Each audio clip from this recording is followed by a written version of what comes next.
What up, dudes? What is up? What is up? David, Sam, Oh, guys. I know you have something to start out with that you think no, is going to be man. funny. So go ahead. It's summer, right? So it's summer and we're spending more time at home. Typically during the during the school year, you and I see each other every day. Yeah. And it's been probably about a week or so since we've seen each other in person here in the office. But in that week, or it's actually been closer to 2 weeks. Dude, did you get in a fight?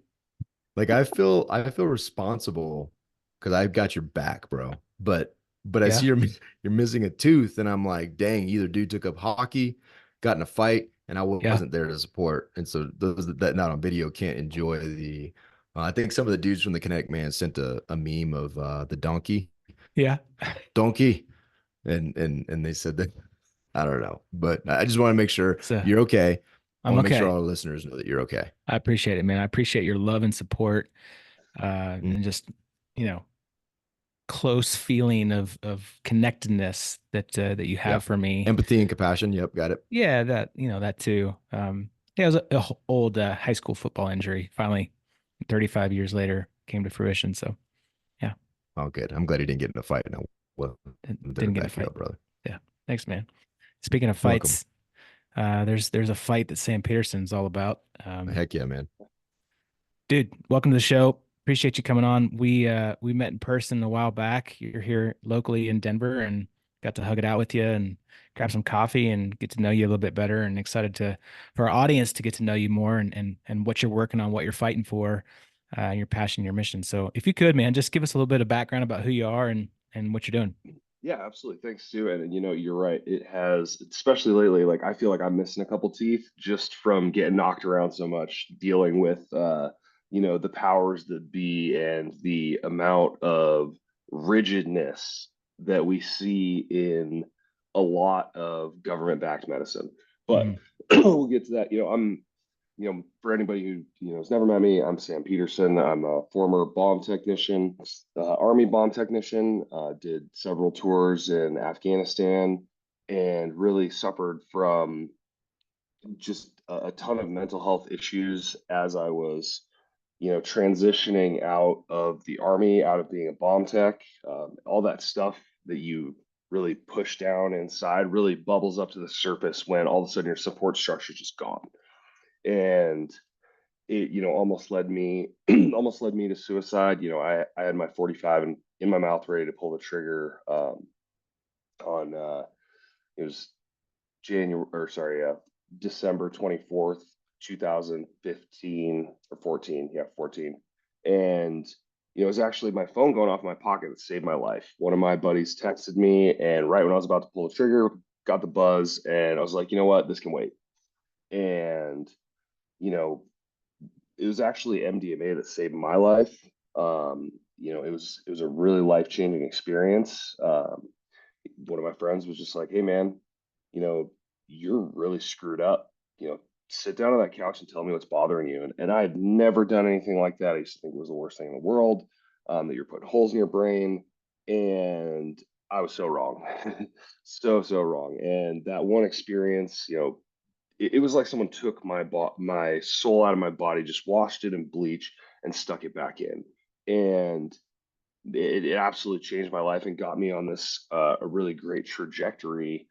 And it wasn't 5 months later on Memorial Day, 9 years ago, that right after that, one of my mentors, without talking to anybody, like I was actually the last guy he talked to at the unit, and you just never would have known he was struggling. But he walked down to his backyard and shot himself in the head with his 3-year-old kid in the house. And it just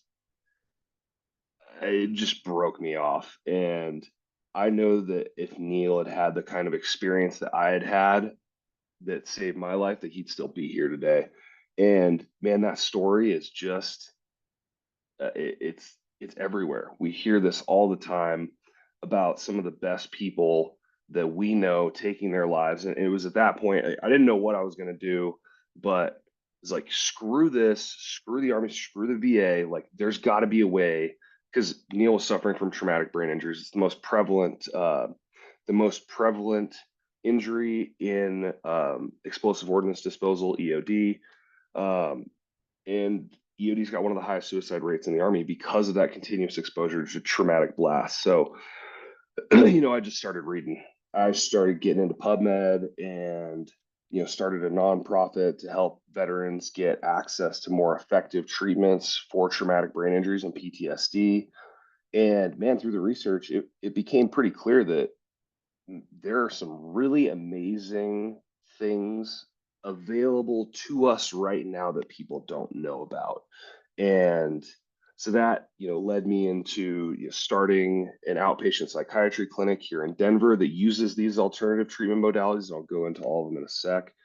And then eventually to founding Patriot Power Up, which is a program that is paid for by the VA as a part of the VA Community Care Network that offers all of these different treatments under one roof. And to my knowledge, it's the first all veterans program that offers all of these treatments under one roof.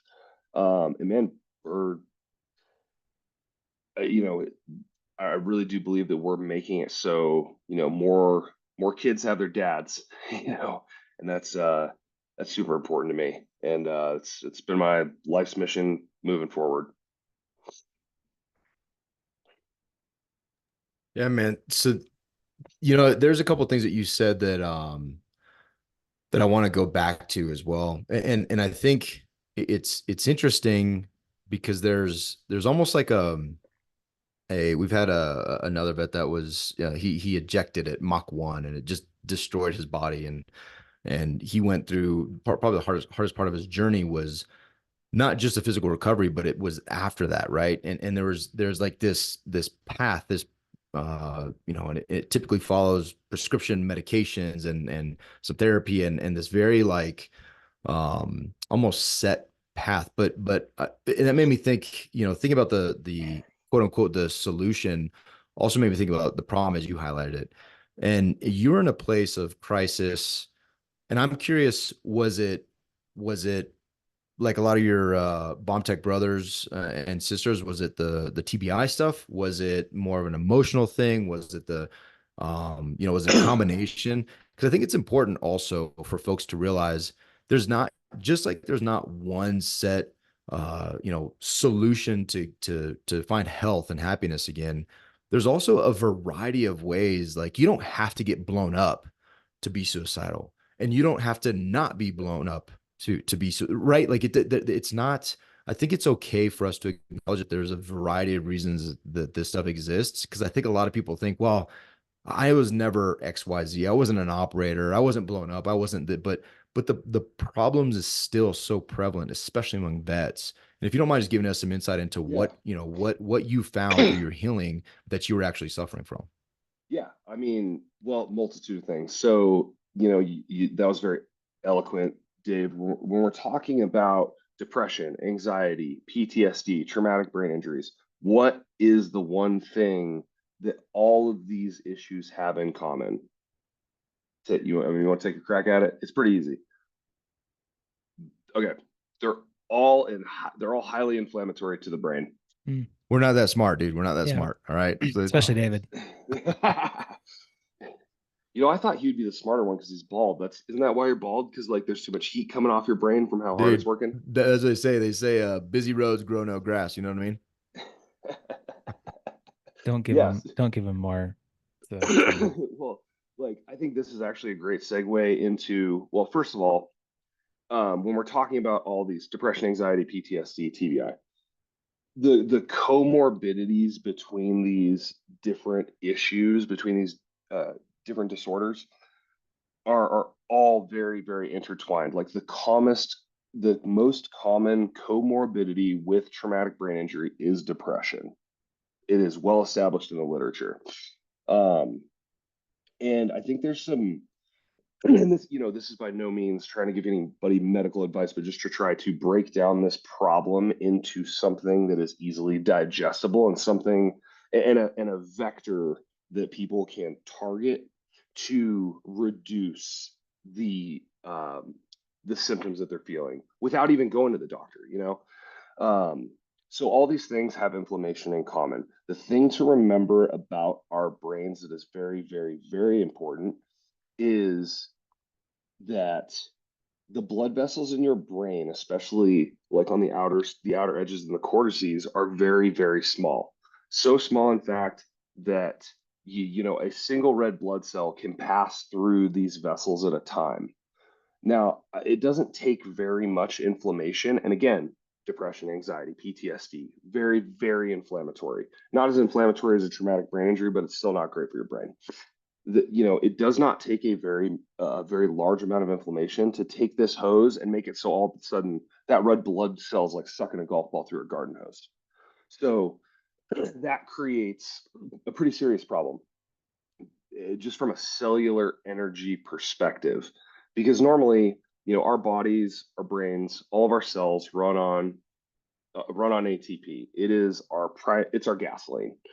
In order to create ATP, your mitochondria go through what's called the electron transport chain. It's a fairly complex biochemical process, but at the end of the day, it requires glucose at the beginning and oxygen at the end. If you don't have that oxygen at the end due to inflammation, because that red blood cell is what's responsible for carrying that oxygen, that the cells on the other side of that vessel now have to switch over to what's called anaerobic glycolysis to make energy. If we look at cellular respiration as like natural gas, like it's pretty clean burning. It has some, it, some waste products that come from it, but that's nothing compared to anaerobic glycolysis, which is one, how cancer cells make energy, and two, it is the wood burning stove to cellular respiration's natural gas. And that wood burning, if you will, creates a much more toxic environment in the area of the cell. So, like, just thinking about this process, let's just say from depression, like that small amount of inflammation is driving this. Then it becomes chronic. We're seeing these depression scores go up, well-being significantly drop. And I mean, this is just, one example. You can see how this cascade can get really bad really quick. I mean, if you throw it, and we're just talking about just depression, if you throw a traumatic brain injury on top of that, I mean, you're in a situation where even if you are eating really well, making sure you're eating, whole food, even if you're eating a whole food plant-based diet, exercising all the time, your brain can still be in an inflammatory process from these issues. Um, and for the longest time, um, there in medicine, there wasn't a good idea of like what we could actually do. That is just simply not the case anymore, which is awesome. Like we're getting to the really the frontier of treating these disorders more effectively. You said a few things on your introduction, kind of just about your journey, and we've heard a few of these before from some of our past podcast guests, some close friends of ours. A couple things that came to mind. So one, you said that MDMA saved your life. I want to talk about that, Yeah. and what it is, and why it saved your life. And then two, before that, and I think Dave and I both experienced this. You said when you started to slow down, things started to come back up, right? Like Oh when yeah. you started to stop doing your bomb squad service, that's when it really got heavy. Why is that? Because that happened to me too. Like as soon as I retired and I slowed down, I didn't have the Navy purpose and mission every single day to go to every day. That's when in my transition out was when like past experience started to come up. David said the same thing. Like he had anxiety, he had like chest, pressure, like all this stuff started to come back up after the fact, after we started to slow down. Why is that? I mean, you already said it. Your purpose went away. Yeah. If you don't, especially as men, you know, it's as soon as you take that purpose away, like none of us really realize how much that matters. Because when we're in the military, like, you're doing it for the guy to your right, the guy to your left, and to not get yelled at by the person above you. So like Yeah. you got people beside you and a couple behind you, like making sure you're making some forward momentum. And for a lot of guys, they typically step out of the military and like they don't step directly into gainful employment. A lot of us go back to school first. And even when you got a full-time school schedule, there's still a lot of downtime. And we shove so much down while we are a part of these high performing teams because that interconnectivity, these healthy mammalian connections, this brotherhood, if you will, is what's keeping you going. You don't need to deal with your PTSD right now. You're like, hey, we're all together. Let's just go. And man, as soon as that's over, and you know, you gotta just sit in the quiet room and hear your thoughts for a while. Yeah, that's a recipe for having to deal with your shit. So what does so then that leads to the first question of MDMA. We've had another buddy tell us the exact same thing. He did it, saved his life, completely changed the trajectory of his life.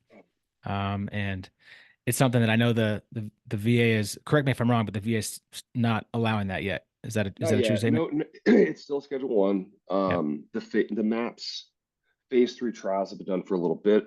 I'm sure you guys know who MAPS are. But Rick Doblin likes to come on and say it's 1 year away, and he's been saying that for like 4 years. So the battle is going on to get it through the FDA. Right now, it is still Schedule One. Um, but yeah, man, it's just talking about the nature of how MDMA works is really fascinating because Yeah. Give anytime us you give us a little have, insight. I got you. So let's start with like, why this is important.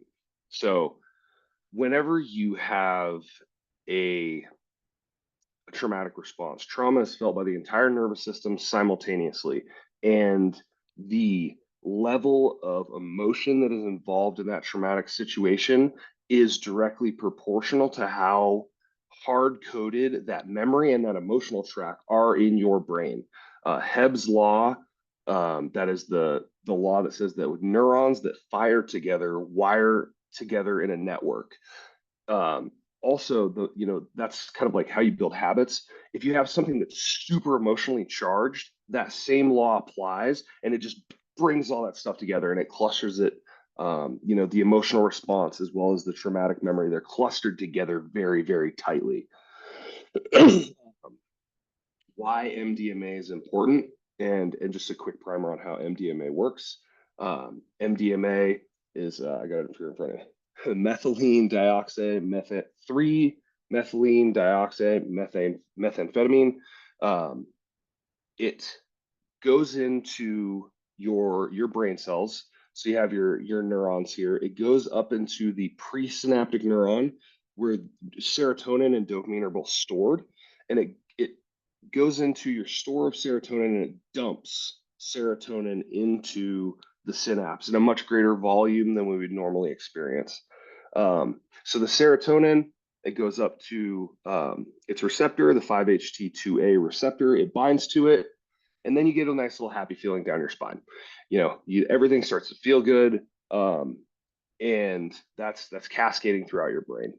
Why that is important is because what they're trying to do with like the PTSD trials with MDMA is when you are in a situation where in psychology we call this a fully resourced state. When you're in a fully resourced state, like MDMA can provide you enough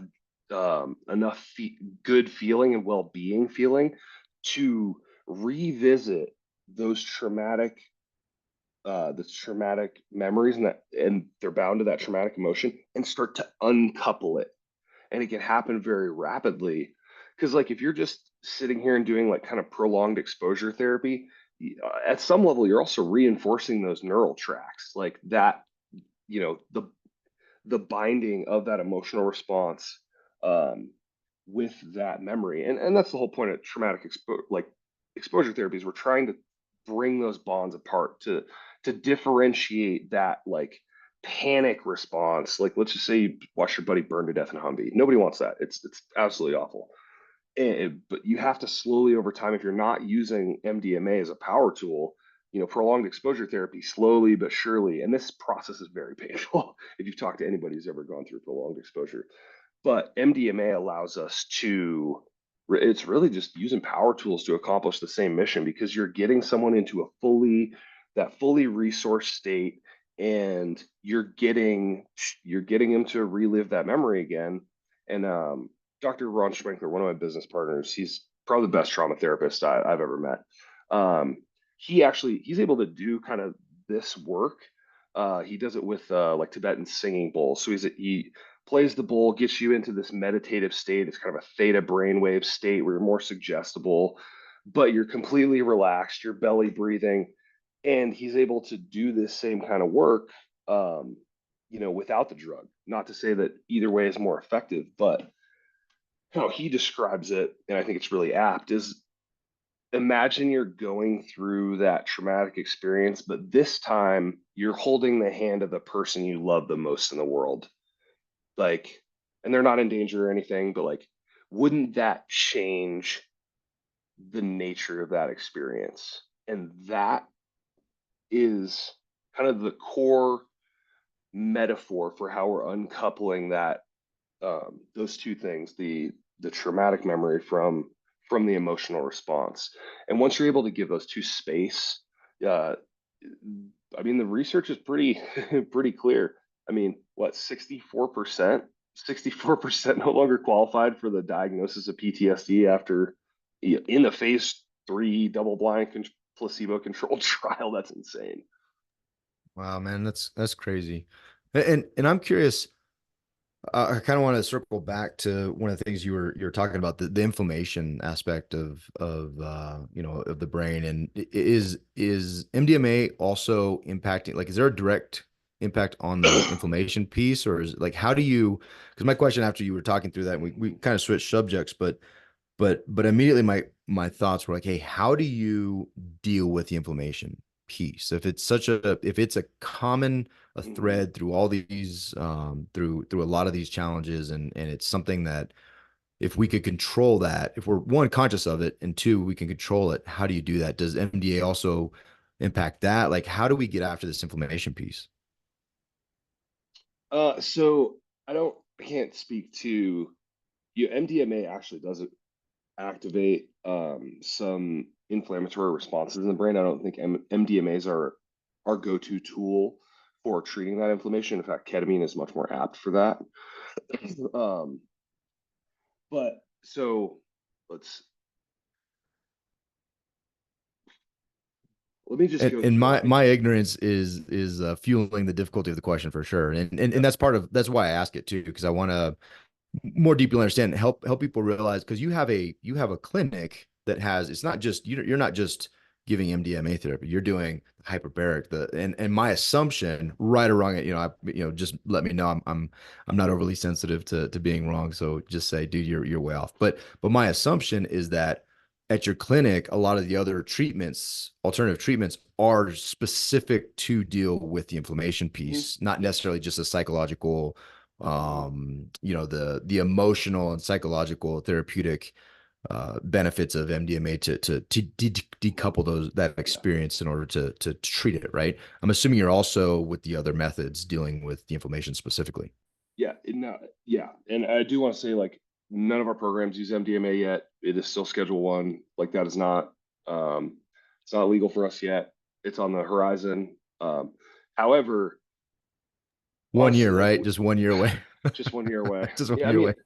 to like, to be completely frank, I think MDMA is a great tool.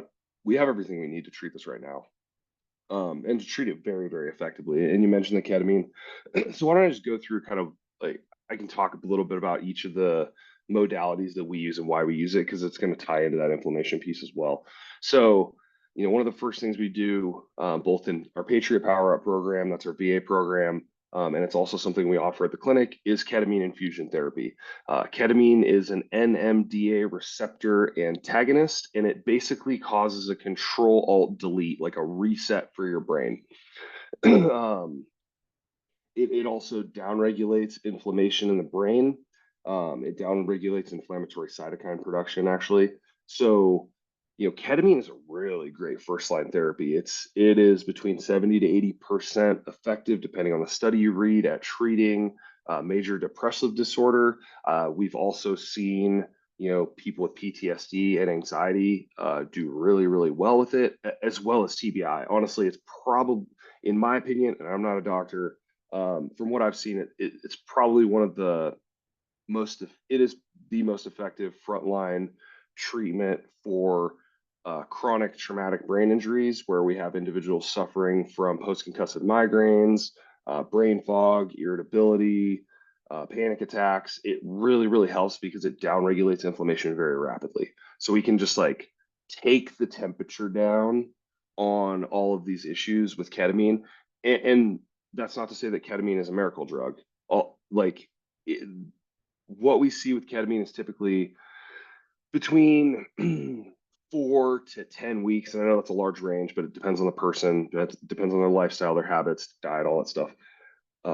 But we see a rapid decrease in their symptomology with IV ketamine administration over about 6 sessions.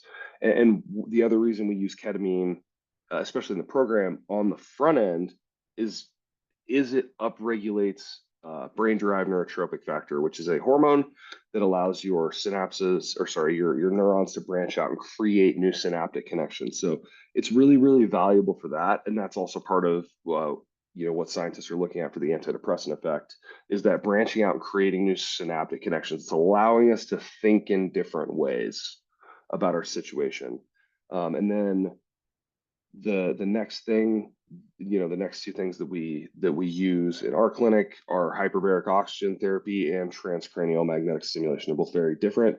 Hyperbaric oxygen therapy, just in case your listeners are not familiar with it, is when you get into a tube. That tube is pressurized, and you breathe in concentrated oxygen, and that hypersaturates your blood plasma. So the liquid that your red blood cells transfer oxygen through, typically, we hypersaturate that liquid. So now, instead of relying on a red blood cell to deliver oxygen to the entire body and the brain, we have created a pipeline. We have enriched the oxygen saturation of the pipeline, and we can get it to the point where your blood plasma actually carries enough oxygen to provide for all of the O2 needs for all of your cells. So you can imagine that's pretty powerful when we're talking about, a brain that has been shunted from oxygen. It's like, boom, pathways are open. We can, and obviously hyperbaric downregulates inflammation. It forces inflammation down because you're under pressure. And it's only, we typically treat at 1.5 atmospheres absolute. So it's nothing crazy. But just even that relatively small amount of pressure with that concentrated oxygen can just set off a hugely positive cascade of events in your body. So one of the main things that happens, especially as you get into the higher pressures, is stem cell proliferation in the body increases dramatically.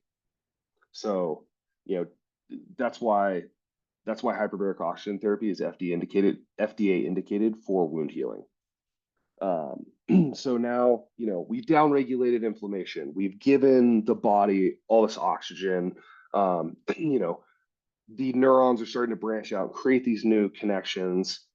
And that's when we bring in like our transcranial magnetic stimulation, because TMS, transcranial magnetic stimulation, is an MRI coil that is placed on the head, and we create a magnetic field under the surface of the scalp, anywhere from 1 to 3 centimeters, depending on the machine you're using. And that electromagnetic field tricks neurons into clustering more densely in a network in the area that you're treating. So for depression, we're treating the dorsolateral prefrontal cortex, because if you look at a brain that like has, let's just say, PTSD, you'll see an overactive amygdala, so overactive emotional center responsible for fight, flight, and freeze, and an underactive prefrontal cortex. And the prefrontal cortex is, your executive functioning center. it's also in charge of down regulating that mammalian part of your brain that's much older and much more dense. So by increasing the density of neurons in this part of the brain, we can take the volume down. It's like a dimmer switch for the symptomology of PTSD, depression, anxiety.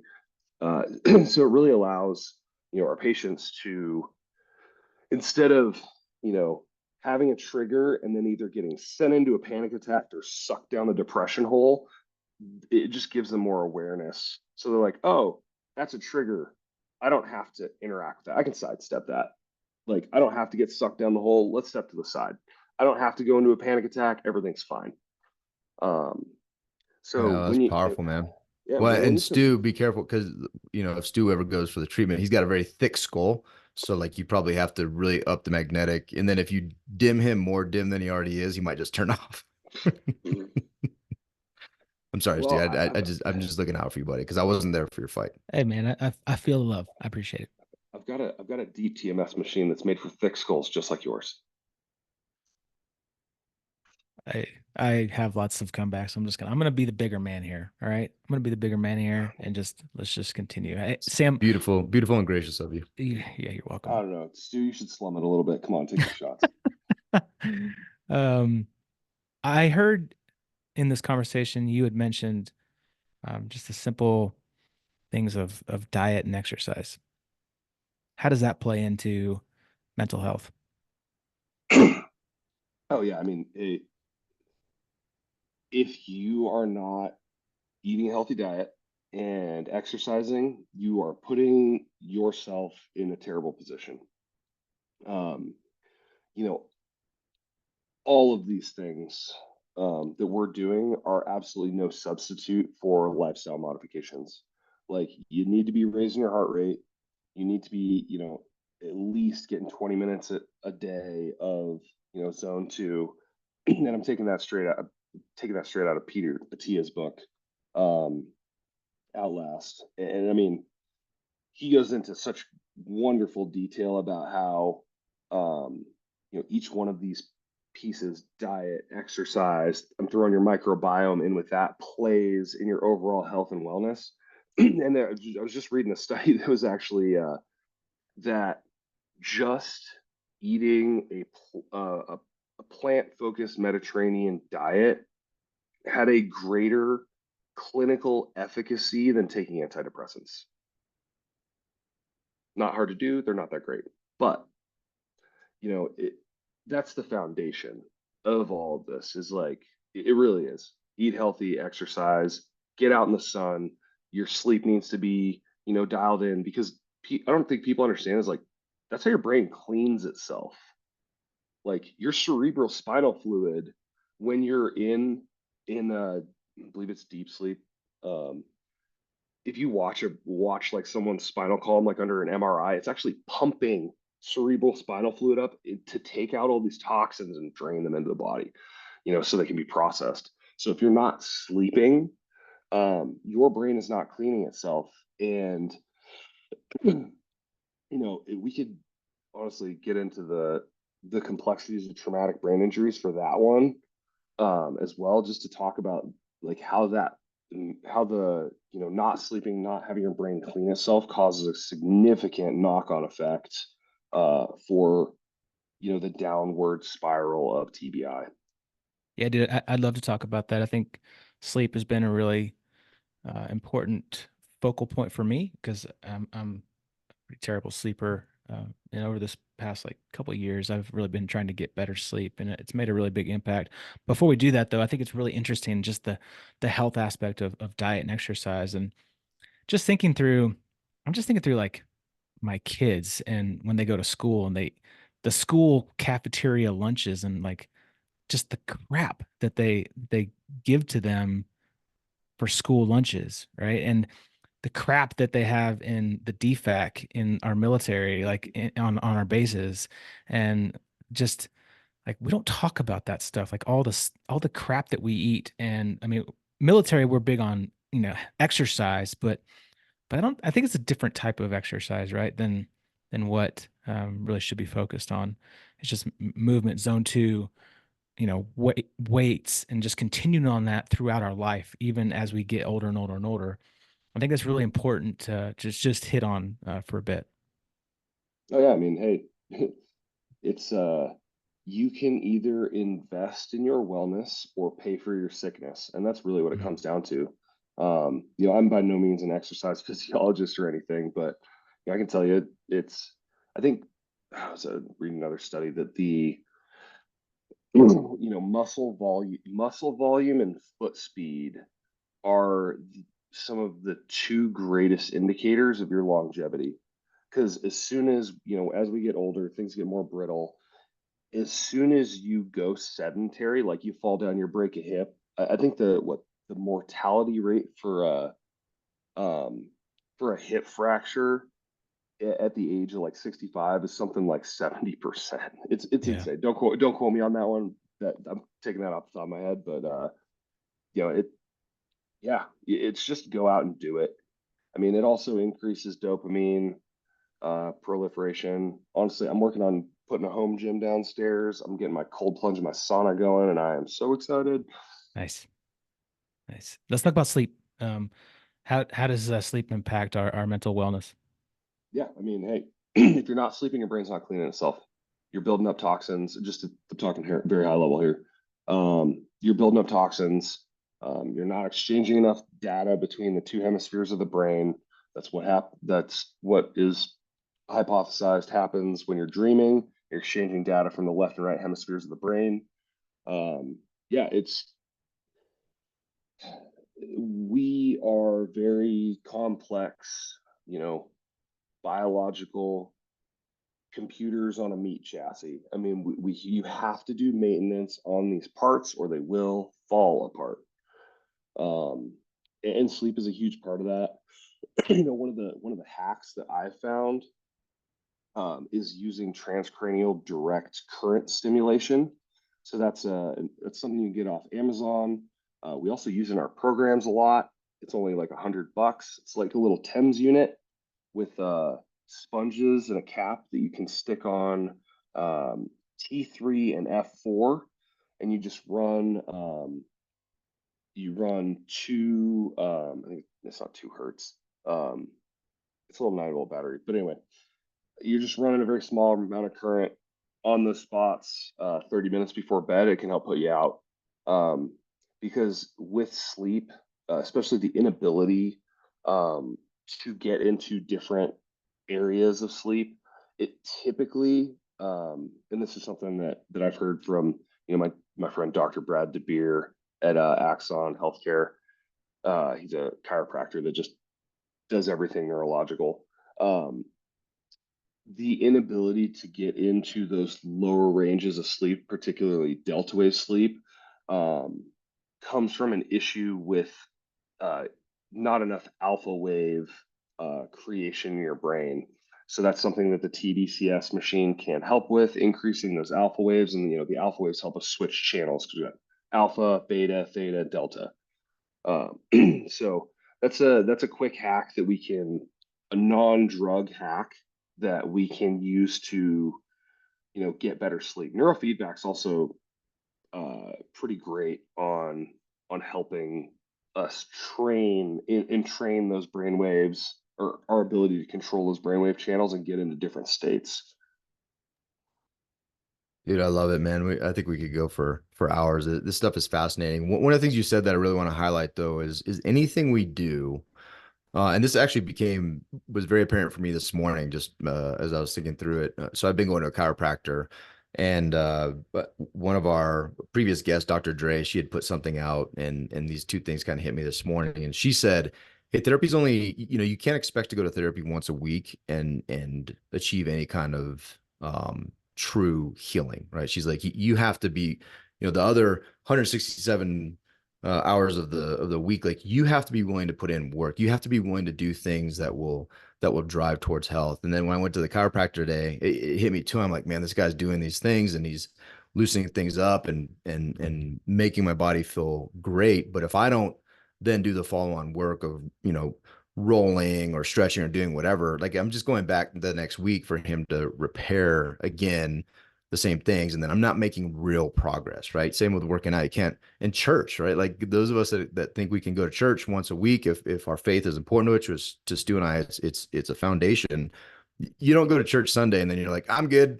Like I'm good, right? Like there's things you have to do to grow and maintain if you truly want health, if you truly want um to achieve success in those areas of your life. And so I appreciate you being so honest and forthright with it as well. Like, hey, like we have things that we can do to help, and we have things to help you get over the hump. We have things that to give you tools to get better.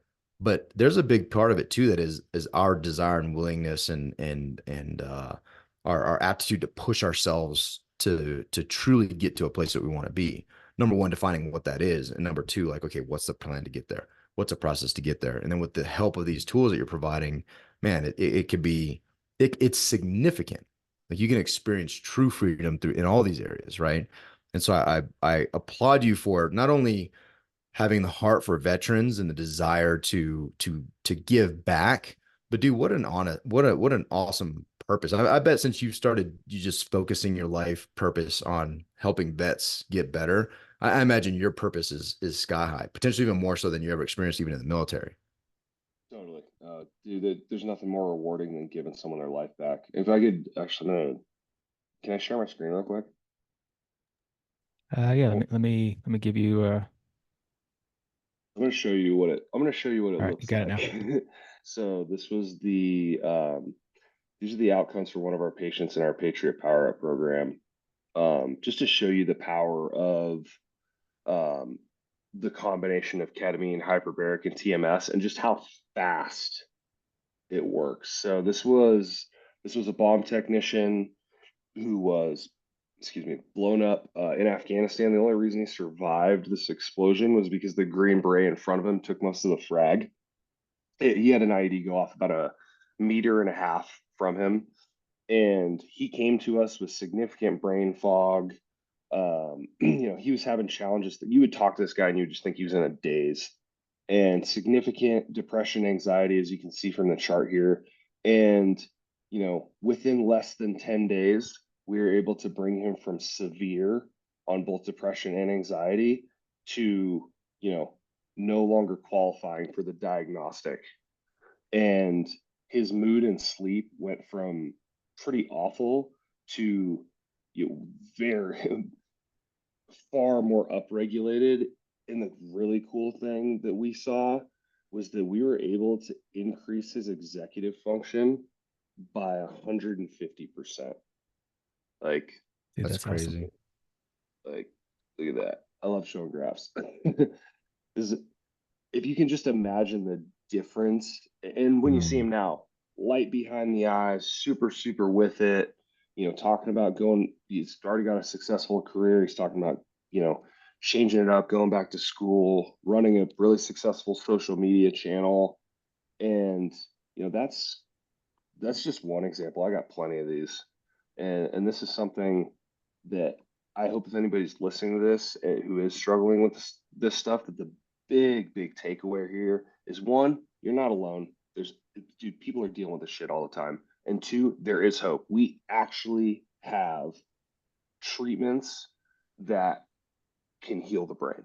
Like one of our patients came in and he had a migraine. He'd woken up with a migraine every single day for 19 years. I don't even know if we could. I can't Whoa. imagine being in that much pain all the time. I'll tell you what.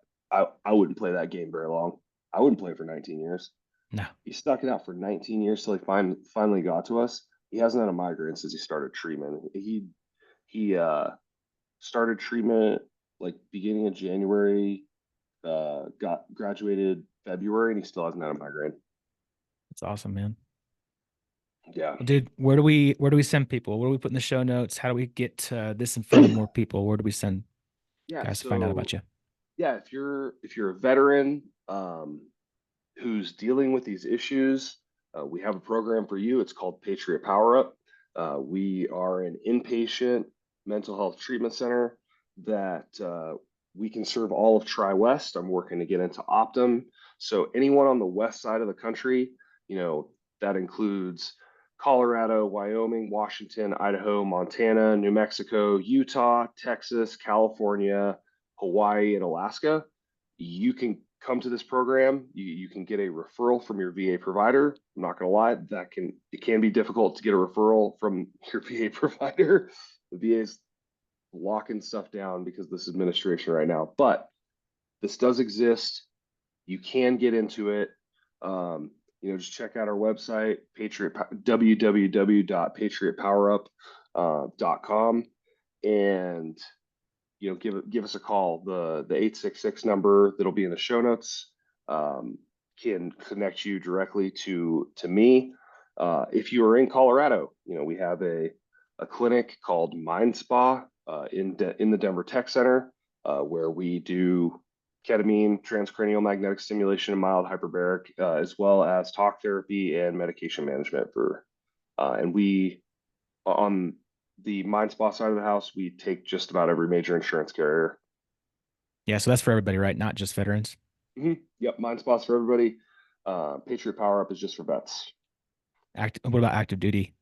I am working on getting us in network with TRICARE on the Patriot Power Up side right now. I do take TRICARE at Mind Spa, so it's an option for active duty folks.